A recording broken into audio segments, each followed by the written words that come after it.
Commission of Inquiry investigating corruption allegations at the Uganda National Roads Authority began inspecting the Luwero-Kafu Road that connects Kampala to northern Uganda in South Sudan. The road was constructed in 2006 and commissioned in 2008. But it began wearing away just 2 years after it was constructed. UNRA authorities are reported to have opted to carry out repairs against the advice of the Auditor General, who recommended reconstruction. The road has now developed cracks and depressions along the 166-kilometer stretch. Because of the serious overloading on the road, the traffic life, say for example it was 10 years, had been reduced to maybe 5 or 6 years. What makes you believe that the reason the road failed was because there's a lot of traffic and there's overloading? What kind of road had been designed by your company? In a lot of developing countries, we find that sometimes the growth rates spike. If you look at it, axle overload, you would have a trail of a rutting, very continuous throughout a long line throughout the road. But you see, you find these in spots.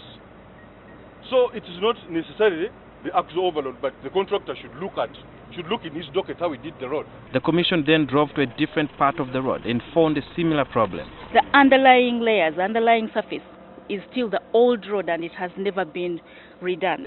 In Luwero district, the road narrows by 1 meter on both sides at the 56th kilometer. Now this is very uncomfortable for the road users because it affects your visibility. The team found the situation worse the further it traveled. The road is not stable. You feel as though you're swinging. At kilometer 142 to 146, this has not actually been overlaid and has potholes, very big ones that remind you of the much older road that existed at one point and which could also cause accidents. The Commission also visited the weighbridge in Luwero to establish whether its operators follow Uganda's axle load limits. By the time the contractor leaves the road, he has done 80% of the damage on the road due to axle.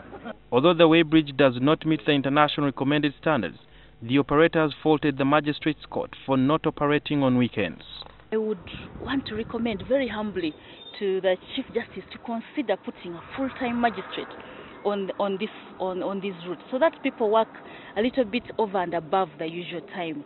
The information we are getting is that this very road is repaired almost every year by the contractors, and that continues to cost the taxpayers a lot of money, with some people proposing that it is cheaper to construct a new road. And according to the UNRA Commission of Inquiry leader, Justice Catherine Bamugemereire, it's as good as mixing the old wine with the new wine. Issues underlying it are, one, whether UNRA is actually properly procuring the right contractors for the roads, and whether having that whole process of how they are procured, is it proper? The other one is, when they are procured, do they actually manage that contract properly? It is estimated that the current loss in repairs of this road is higher than the 360 billion shillings that was originally highlighted in the 2014 Auditor General's report. The Commission also toured the Pakwachi-Nebi Road, which the President said would be repaired in his budget speech last month. Sudil Biarhanga, NTV.